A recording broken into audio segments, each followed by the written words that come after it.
मेरा नाम कामरान है, मैं उकाड़ा का रहने वाला हूँ। मेरी शादी मेरी पसंद से हुई थी और मैं अपनी बीवी से बहुत प्यार करता था। लेकिन अपनी बीवी और बच्चों के लिए मुझे अमेरिका जाना पड़ा। लेकिन जैसे ही मुझे पता चला कि मेरी बीवी की तबीयत ठीक नहीं है तो मैं पाकिस्तान आ गया। मेरी बीवी अस्पताल में बीमार पड़ी थी और मेरी ऐसी हालत थी कि मैं बिल्कुल बेबस और मजबूर था। मैं चाह कर भी अपनी बीवी को नहीं बचा सकता था। मैं अपनी बीवी को हर हाल में बचाना चाहता था क्योंकि मुझे अपनी बीवी से बहुत ज्यादा मोहब्बत और चाहत थी। लेकिन डॉक्टर जवाब दे चुके थे, मैं चाह कर भी कुछ नहीं कर सकता था। मैंने कई साल परदेश में काटे थे ताकि अपनी बीवी के साथ एक अच्छा मुस्तकबिल बना सकूं और अपने होने वाले बच्चों का मुस्तकबिल महफूज कर सकूं और फिर सुकून से जिंदगी गुजार सकूं। लेकिन किस्मत ने मुझे मौका ही नहीं दिया था। पैसा मैंने कमा लिया था लेकिन शायद इसे इस्तेमाल करने के वक्त मैं खा नहीं सका था क्योंकि जब मैं लौट कर आया तो मेरी बीवी बहुत ज्यादा बीमार थी। ये 15 जून की शाम थी जब मेरे घर वालों का मुझे फोन आया। मैं उस वक्त अमेरिका की एक बहुत बड़ी कंपनी में काम कर रहा था। मुझे पता चला कि इसे शदीद बुखार के बायस झटके लग रहे हैं। मेरी माँ ने मुझे फौरन पैसे भेजने के लिए कहा था। मैंने जमा करके पैसे तो भिजवा दिए थे लेकिन मेरा दिल मुतमईन ही नहीं हुआ था। मेरा दिल बहुत परेशान था। मुझे अजीब से बेचैनी का एहसास हो रहा था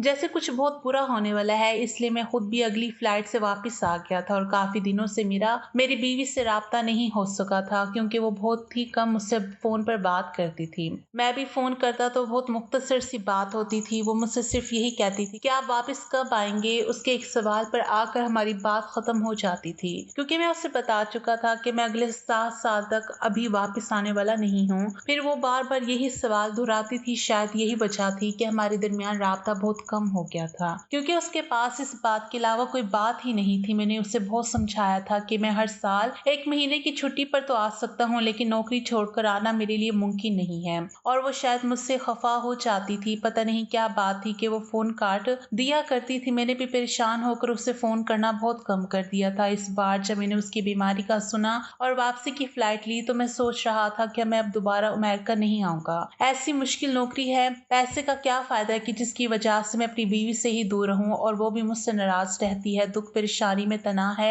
मेरे घर वाले तो उसके साथ है लेकिन शौहर का होना एक अलग बात होती है और इस बात का एहसास मुझे अब हो रहा था। जब वो अस्पताल में एडमिट हो चुकी थी उसकी खैरियत की दुआएं मांगता मैं पाकिस्तान वापस आ पहुंचा था। लेकिन यहाँ आकर पता चला कि वो अभी भी अस्पताल में है। मैं फौरन अस्पताल भागा तो मेरी माँ और अब्बा मुझे देखकर हक्का बक्का रह गए। फिर अम्मा कहने लगी कि तुझे वापस आने की क्या जरूरत थी, दुख सुख तो जिंदगी के साथ लगे हुए हैं, आज नहीं तो कल वो ठीक हो ही जाएगी। मैं अम्मा के गले लगा और अम्मा से कहा कि बस मेरा दिल मुतमईन नहीं हो रहा था। मुझे बहुत ज्यादा फिक्र हो रही थी इसलिए मुझे कुछ दिनों के लिए यहाँ आना पड़ा। इससे पहले कि मैं अपनी बीवी के पास जाता डॉक्टर ने हमें अपने कमरे में बुला लिया था। अब्बा जाने लगे तो मैं भी उनके साथ चल पड़ा और फिर डॉक्टर ने हमें बताया कि मेरी बीवी के पास ज्यादा वक्त नहीं है। बुखार दिमाग पर चढ़ गया है और इसी वजह से उसे झटके लग रहे हैं। इसके दिमाग ने भी सही तरह से काम करना छोड़ दिया है। कभी वो किसी को पहचानती तो कभी बिल्कुल ही अनजान हो जाती है।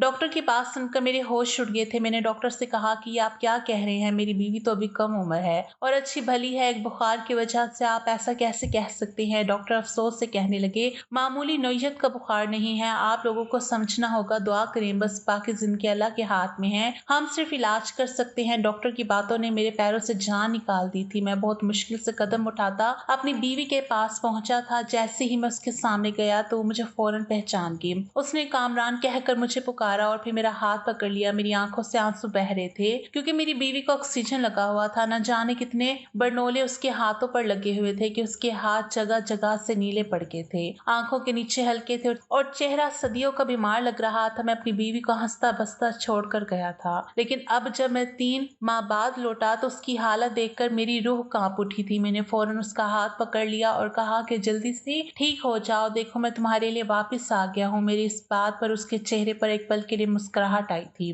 फिर काफी देर की खामोशी के बाद उसने जो बात कही वो सुनकर मैं लरज उठा। कहने लगी, कामरान, जिंदगी में तो मुझे सही तरह से आपका साथ नहीं मिल सका लेकिन मैं चाहती हूँ कि मेरी आखिरी सफर पर आप मुझे अपने हाथों से तैयार करके रवाना करे। ये बात सुनते ही मेरी आंखों से एकदम आंसू गिर पड़े और मैंने कहा, क्यों ऐसी बातें कर रही हो, तुम जल्दी ठीक हो जाओगी, हम घर चले जाएंगे, अभी तो हमें अपने बच्चों की खुशियां भी देखनी है। 4 साल की शादीशुदा जिंदगी में हम अभी तक बेऔलाद थे। मैंने उससे कहा कि जल्दी तुम मुझे बताओगे कि तुम मेरे बच्चे की माँ बनने वाली हो। यह सुनकर उसके चेहरे पर एक उदासी आ गई और वो कहने लगी, ये मेरी आखिरी ख्वाहिश है, इससे आप मेरी वसीयत समझ ले, मेरी आखिरी सफर पर आप मुझे मुझे अपने हाथों से गुस्ल देंगे, मुझे तैयार करेंगे और मुझे मेरी कब्र पे भी खुद उतारेंगे तो मुझे सुकून नसीब हो जाएगा।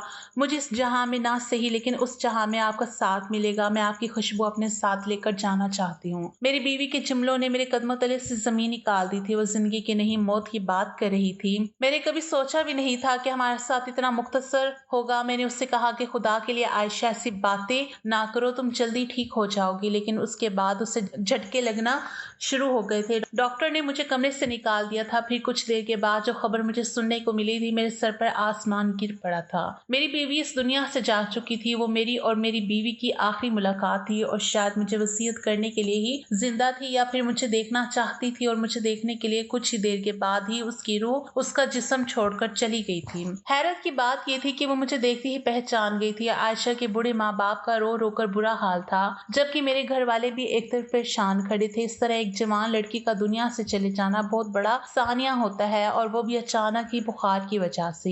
मुझे कल रात को ही पता चला था कि आयशा की तबीयत बहुत खराब है और आज सुबह की फ्लाइट से मैं वापस आ गया था, लेकिन इसके बावजूद भी मुझे इसका तवील साथ नसीब नहीं हो सका था। पता नहीं वो कब से बीमार थी, कब उसे बुखार हुआ, मेरे घर वालों से कब अस्पताल है, मुझे किसी भी बात का इल्म नहीं था। अस्पताल की जरूरी कार्रवाई मेरे भाइयों ने करवाई और फिर हम डेड बॉडी लेकर घर पहुंच गए। मैं पूरी तरह अपने हवासों में नहीं था कि जब मैंने अपनी बड़ी बहन की आवाज सुनी। वो कह रही थी कि आयशा को गुस्ल मैं और अम्मा मिलकर देंगे, किसी बाहर वाले बंदे को बुलाने की जरूरत नहीं है। अचानक ही मुझे आयशा की वसीयत याद आई और मैंने फौरन अपनी बहन को कहा कि इसकी जरूरत नहीं है। मैं जिंदगी में शायद अपनी बीवी का हक अदा नहीं कर सका, लेकिन उसकी आखिरी वसीयत जरूर पूरी करूंगा। मैं इसे खुद अपने हाथों से गुस्ल दूंगा और खुद कफन पहनाऊंगा। यही उसकी आखिरी ख्वाहिश थी और ये मेरा फर्ज है। मेरी बहन ने अजीब सी नजरों से मुझे देखा और कहने लगी, इसकी कोई जरूरत नहीं है, अब तुम अपनी बीवी को गुस्ल नहीं दे, वो मर चुकी है, तुम्हारा उससे कोई ताल्लुक नहीं रहा। दुनिया वालों को पता चलेगा तो लोग हम पर थूकेंगे। मैं और अम्मा मिलकर गुस्ल देंगे, तुम्हें परेशान होने की जरूरत नहीं है। मैंने गुस्से से बड़ी बहन को देखा और कहा कि मैंने कह दिया ना, ये मेरी बीवी की वसीयत थी, मैं इसे खुद गुस्ल दूंगा। मेरा गुस्सा देखकर कुछ देर के लिए मेरी बहन खामोश हुई और फिर प्यार से मुझे समझाने लगी कि देखो कामरान, ये मुनासिब नहीं है। यहाँ बहुत से लोग हैं जो इस बात का पतंगड़ बनाएंगे, हमारी बहुत बदनामी होगी। आज तक कहीं ऐसा ना देखा है ना सुना है कि एक शोहर ने अपनी बीवी को गुस्ल दिया हो। मैंने गुस्से से कहा कि मुझे ना ही लोगों की परवाह है और ना ही इस बात की कि यहाँ कौन क्या कहेगा। मैं सिर्फ इतना जानता हूँ कि ये मेरा फर्ज है कि मैं अपनी बीवी की वसीयत पर अमल करूँ। मैंने बहन के और अम्मा के ना चाहते हुए भी खुद आयशा को गुस्ल देने की तैयारी शुरू की और सब लोगों को इस कमरे से बाहर निकाल दिया जहाँ मुझे आयशा को गुस्ल देना था। हर कोई अजीब अजीब बातें बना रहा था कि शोहर कैसे बीवी को गुस्ल दे सकता है, ये तो परदेश से आकर बावला ही हो गया है। कम से कम इसकी माँ बहन को ही इसे रोकना चाहिए था, लेकिन मैंने अपने कानों पर हाथ रख दिया था। मुझे किसी की कोई आवाज नहीं सुननी थी। मैंने इस कमरे का दरवाजा बंद कर लिया जहाँ मैं और मेरी मरहूम बीवी आयशा मौजूद थे। अपनी बहन से कहकर गर्म पानी का इंतजाम मैं करवा चुका था। मैंने इससे पहले भी अपने दोस्तों को गुस्ल दिया था, इसलिए मुझे गुस्ल का तरीका मालूम था। मैंने सोचा था कि मैं खुद इससे गुस्ल देकर इसकी वसीयत को पूरा कर दूंगा, लेकिन जैसे ही मेरी नजर आयशा के चेहरे पर पड़ी तो मैं एकदम दंग रह गया। उसका चेहरा अस्पताल वाला नहीं था, बल्कि ऐसा लग रहा था उसका चेहरा चौदहवीं का चांद हो। ना ही वो बीमार लग रही थी और ना ही आंखों के हल्के थे जो कि अस्पताल में वाज़ेह दिखाई दे रहे थे। उसके होंठों पर एक मध्यम सी मुस्कुराहट थी जो महसूस हो रही थी। मेरा दिल बहुत तेजी से धड़क रहा था। मुझे अपनी बीवी पर बेसाख्ता ही प्यार आ गया था। उसे देखते हुए मुझे शादी की वो रात याद आ गई थी जब मैंने पहली बार उसे देखा था। उस दिन भी वो ऐसी ही खूबसूरत और मासूम थी जैसा कि इस वक्त लग रही थी। जिंदगी ने बहुत जल्दी हम दोनों को एक दूसरे से जुदा कर दिया था। मैं तो परदेश में कब से उसके साथ का ख्वाहिशमंद था। मेरा दिल वहां रह कर भी आयशा को याद करता था। मैं उसके साथ अपनी ख्वाहिशात और खुशियों को मुकम्मल करना चाहता था। मैं हर वक्त अपनी छुट्टियों के दिन गिनता था कि कब महीने गुजरेंगे और मुझे एक महीने की छुट्टी मिलेगी, लेकिन किसी को ना मालूम था कि मैं इतनी अचानक छुट्टी लेकर इस तरह आऊंगा और मुझे अपनी बीवी की मौत की खबर सुनने को मिलेगी। बहुत मुश्किल से मैंने अपने जज्बात पर पहरा बांधा और आयशा के चेहरे पर झुक गया। मैं आखिरी बार अपनी बीवी को बताना चाहता था कि मैं उससे कितनी मोहब्बत करता हूँ। अगर मैंने उससे जुदाई के कितने साल काटे थे तो सिर्फ और सिर्फ उसके अच्छे मुस्तकबिल के लिए ही काटे थे। मेरी आंखों से मुस्तकिल आंसू बह रहे थे। फिर मैंने आयशा के वजूद पर पड़ी चादर को हटाया और जैसे ही उस पर नजर पड़ी मेरे हलक से चीख निकल गई। मुझे लगा था जैसे मैं अगला सांस भी नहीं ले पाऊंगा। कुछ ही देर ऐसी ही गुजर गई थी और फिर कमरे का दरवाजा बचा था। मेरी बहन मुझे आवाज दे रही थी। मैंने उठकर दरवाजा खोला और उन्हें अंदर बुलाया और उन्हें आयशा की वो चोट दिखाई। वो नजरें चुराने लगी। मैंने अपनी बहन से पूछा, ये सब क्या है? आयशा की ये हालत कैसे हुई है? उन्होंने मेरे किसी सवाल का जवाब नहीं दिया। उनका हाल तो ऐसा था कि जैसे काट काटो तो बदन में लूह नहीं। मेरे बार बार पूछने पर मेरी बहन कहने लगी कि बाहर बहुत सारे लोग मौजूद है, तुम तदफीन का इंतजाम करो, उसे इसकी आखिरी आरामगाह में पहुंचा कर आओ, फिर मैं तुम्हें तुम्हारे सवालों के जवाब दे दूंगी। आप ही कहने लगी, अगर तुम अभी शोर मचाओगे तो तुम्हारी बीवी का तमाशा बनेगा, इसलिए बेहतर है कि तुम पहले से दफना आओ। बड़ी मुश्किल से अपनी बीवी का गुस्ल मुकम्मल किया और फिर उसकी तदफीन का मरहला शुरू हुआ। जनाजा उठा तो घर सिसकियों से गूंज उठा, लेकिन मुझे किसी की आवाज सुनाई नहीं दे रही थी, ना ही किसी का रोना दिखाई दे रहा था। मेरा जहन पूरी तरह मफलूज हो चुका था, मैं किसी रिपोर्ट की तरह काम कर रहा था। मैंने अपनी बीवी के जनाजे को कांधा दिया और फिर उसकी वसीयत के मुताबिक उसकी कब्र में उतर कर खुद उसे अपने हाथों में कब्र में उतारा। सब लोग तदफीन के बाद वापस लौट गए थे, लेकिन बहुत देर तक मैं अपनी बीवी की कब्र पर बैठा तलावत करता रहा और फिर मेरे भाई ने मुझे सहारा दिया और कहने लगे, अब घर चलो, रात होने वाली है। मैं अपने भाई के सहारे घर लौट आया। मैंने आप ही से कहा कि मैं एक एक लफ्ज सच सुनना चाहता हूँ, आप मुझे बताएंगी कि मेरी बीवी के साथ क्या हुआ था।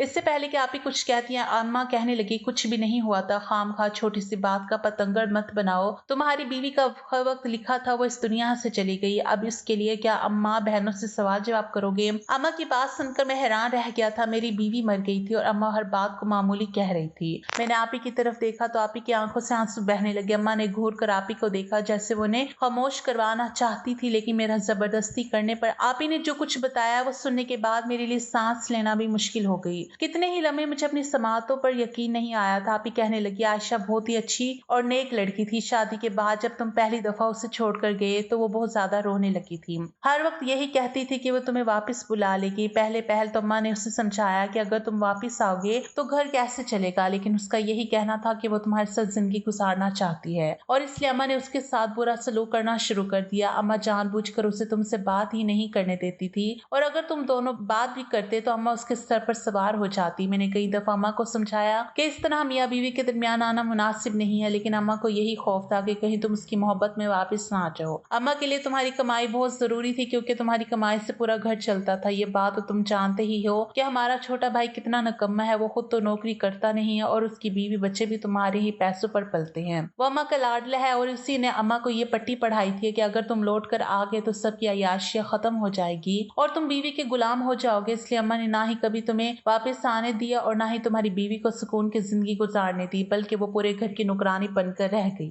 लेकिन फिर भी आयशा ने कभी किसी को बुरा नहीं कहा, किसी के खिलाफ आवाज नहीं उठाई। वो खामोशी से सारे घर का काम काज करती, वक्त पर अपनी नमाज़ें पढ़ती और तुम्हारी वापसी की दुआएं करती। हर बीवी ही शोहर का साथ चाहती है और मेरी नजर में आयशा का मुतालबा गलत नहीं था। वो तुमसे शादी करके इस घर में आई थी और सारे घर वालों की वो मुफ्त में नुकरानी बनी हुई थी और खुद जिंदगी की खुशियों से महरूम थी। लेकिन बात यही खत्म नहीं होती। जब तुम 1 महीने के लिए यहाँ आए तो अम्मा ने बहुत कम वक्त में ही तुम दोनों को साथ गुजारने दिया। तुम 2 साल बाद लौटे थे, लेकिन फिर भी तुम दोनों मियाँ बीवी को इन तन्हाई का वक्त मुयस्सर नहीं आया। अम्मा ऐसा नहीं चाहती थी कि अगर तुम्हें याद हो तो अम्मा जानबूझकर तुम्हें देर रातों तक अपने कमरे में रोक कर रखती थी और जब तुम वापस जाते तो तुम्हारी बीवी थक खाकर सो चुकी होती थी। तुम इन दिनों में मजीद अपनी बीवी से बदगुमान ही हुए थे और फिर तुम वापस लौट गए। तुम्हारे जाने के 3 महीने के बाद पता चला कि आयशा उम्मीद से है।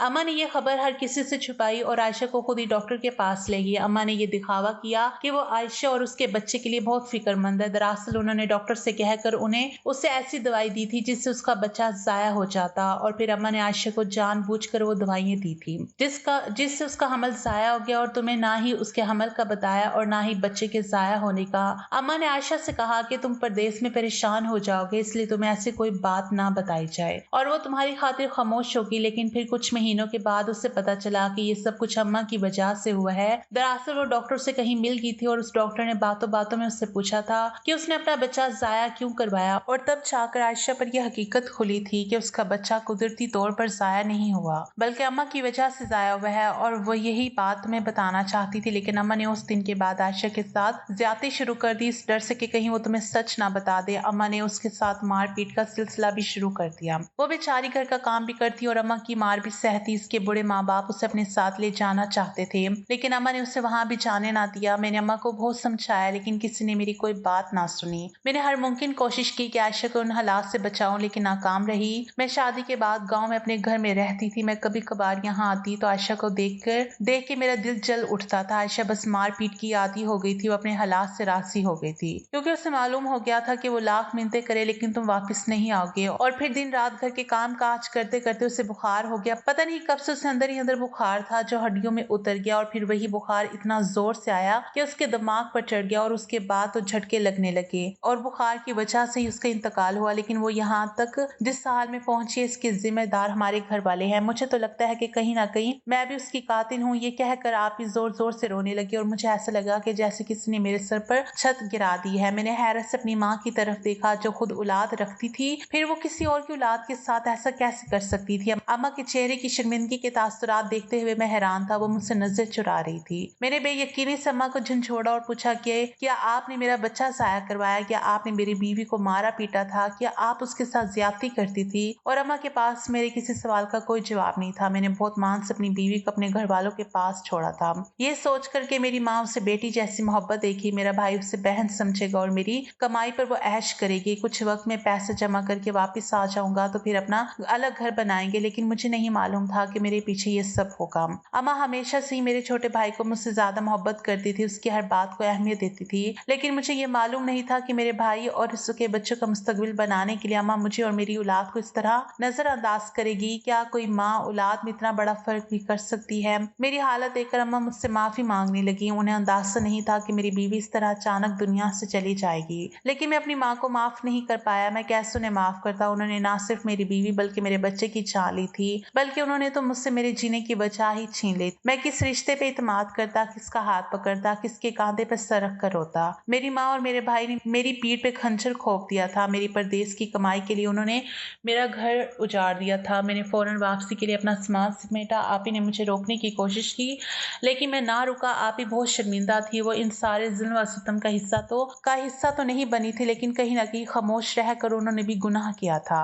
और उन्हें भी इस बात का एहसास था। इसलिए वो मुझे गुस्ल देने के लिए भी मना कर रही थी, क्योंकि उन्हें मालूम था कि मैं आयशा के जिस्म पर मौजूदा जख्मों को देख लूंगा और हकीकत जानने की कोशिश करूंगा। और वाकई जब मैंने अपनी बीवी के जिस्म से चादर हटाई तो नील के निशान और जख्म देखकर मेरी जान निकल गई थी। आज मुझे वापस अमेरिका 3 साल होने वाले हैं। अब मुझे किसी रिश्ते पर इतबार नहीं है। मैं दोबारा कभी शादी नहीं करना चाहता और ना ही पाकिस्तान लौटना चाहता हूँ। मैंने सुना है कि क़यामत करीब है और अब सगे रिश्तों पर भी इतबार करना मुश्किल है, लेकिन ये सब कुछ मेरे साथ भी हो जाएगा, सोचा नहीं था। कभी कभी मुझे लगता है कि सबसे बड़ा कसूरवार मैं ही हूँ, क्योंकि आयशा से निकाह मैंने किया था। वो मेरी जिम्मेदारी थी, फिर मैंने उसे अपने घर वालों के हवाले छोड़ा ही क्यों? मैं सब परदेश में रहने वाले मर्दों से गुजारिश करता हूँ कि खुदा अपनी बीवियों और अपनी ज़िंदगी जिंदगी को बर्बाद ना करें, अपनी खुशियों को पैसों की खातिर खराब ना करे। जो औरत आपसे निकाह कर आप पर इतबार करके आपके घर आती है उसे अपने घर वालों के हवाले ना छोड़े। तो दोस्तों, कैसी लगी आपको आज की हमारी कहानी पसंद आई तो वीडियो को लाइक करें, चैनल पर नहीं है तो चैनल को सब्सक्राइब करें। मिलते हैं कल एक नई दिलचस्प कहानी के साथ। एक दिलचस्प और सबक आमूज वाकया। एक शख्स ने चिड़िया पकड़ने के लिए जाल बिछाया। इत्तेफाक से एक चिड़िया उसमें फंस गई और शिकारी ने उसे पकड़ लिया। चिड़िया ने उससे कहा, ए इंसान, तुमने कई हिरन, बकरे और मुर्ग वगैरह खाए हैं, इन चीजों के मुकाबले में मेरी क्या हकीकत है? जरा सा गोश्त मेरे जिस्म में है, इससे तुम्हारा क्या बनेगा? तुम्हारा तो पेट भी नहीं भरेगा। लेकिन अगर तुम मुझे आजाद कर दो तो मैं तुम्हें बड़ी ही काम में आने वाली नसीहतें करूंगी, जिन पर अमल करना तुम्हारे लिए बहुत मुफीद होगा। इनमें से एक नसीहत तो मैं अभी ही करूंगी, जबकि दूसरी उस वक्त करूंगी जब तुम मुझे छोड़ दोगे और मैं दीवार पर जा बैठूंगी। उसके बाद तीसरी और आखिरी नसीहत उस वक्त करूंगी जब दीवार से उड़कर सामने दरख्त की शाख पर जा बैठूंगी। उस शख्स के दिल में तजस्सुस पैदा हुआ कि न जाने चिड़िया क्या फायदेमंद नसीहतें करेगी। उसने चिड़िया की बात मानते हुए उससे पूछा, तो मुझे पहली नसीहत करो, फिर मैं तुम्हें छोड़ दूंगा। चनाचा चिड़िया ने कहा कि मेरी पहली नसीहत तो यह है, जो बात कभी नहीं हो सकती उसका यकीन मत करना। यह सुनकर उस आदमी ने चिड़िया को छोड़ दिया और वो सामने दीवार पर जा बैठी। फिर बोली, मेरी दूसरी नसीहत ये है कि जो बात हो जाए उसका गम ना करना। और फिर कहने लगी, ए भले इंसान, तुमने मुझे छोड़कर बहुत बड़ी गलती की, क्योंकि मेरे पेट में पाव भर का इंतहाई नायाब पत्थर है। अगर तुम मुझे ज़िबा करते और मेरे पेट से उस मोती को निकाल लेते तो उसको फरोख्त करने से तुम्हें इस कदर दौलत हासिल होती कि तुम्हारी आने वाली कई नस्लों के लिए काफी होती और तुम बहुत बड़े रईस हो जाते। उस शख्स ने जो ये बात सुनी तो लगा अफसोस करने और पछताया कि इस चिड़िया को छोड़कर अपनी जिंदगी की बहुत बड़ी गलती की। अगर उसे ना छोड़ता तो मेरी नस्लें सवर जाती। चिड़िया ने उसे इस तरह सोच में पड़े देखा तो उठकर दरख्त की शाख पर जा बैठी और बोली, ए भले इंसान, मैंने तुम्हें पहली नसीहत की है जिसे तुम भूल बोल गए कि जो बात ना हो सकने वाली हो उसका हरगिज यकीन ना करना, लेकिन तुमने मेरी इस बात की इतबार कर लिया कि मैं चिंटाक भर वजन रखने वाली चिड़िया अपने पेट में पाव वजन का मोती रखती हूँ। ये क्या ये मुमकिन है? मैंने तुम्हें दूसरी नसीहत ये की थी कि जो बात हो जाए उसका गम ना करना, मगर तुमने दूसरी नसीहत का भी कोई असर ना लिया और गम व अफसोस में मुब्तला हो गई। खामखा मुझे जाने दिया। तुम्हें कोई भी नसीहत करना बिल्कुल बेकार है। तुमने मेरी पहली 2 नसीहतों पर कब अमल किया जो तीसरी पर करोगे? तुम नसीहत के काबिल नहीं। ये कहते हुए चिड़िया फिर से उड़ी और हवा में प्रवास कर गई। वो शख्स वहीं खड़ा चिड़िया की बातों पर गौर व फिक्र करते हुए सोचों में खो गया। वो लोग खुश नसीब होते हैं जिन्हें कोई नसीहत करने वाला हो। हम अक्सर खुद को अकल वाले समझते हैं, अपने मुखलिस साथी और बुजुर्गों की नसीहत पर कान नहीं धरते और इसमें नुकसान हमारा ही होता है। ये नसीहतें सिर्फ कहने की बातें नहीं होती कि किसी ने कह लिया हमने सुन लिया, बल्कि दनाई और दूसरे के तजर्बात से हासिल होने वाले अनमोल असासे हैं जो यकीनन हमारे लिए मुश्तइल राह साबित हो सकते हैं अगर हम नसीहतों पर अमल कर सकें।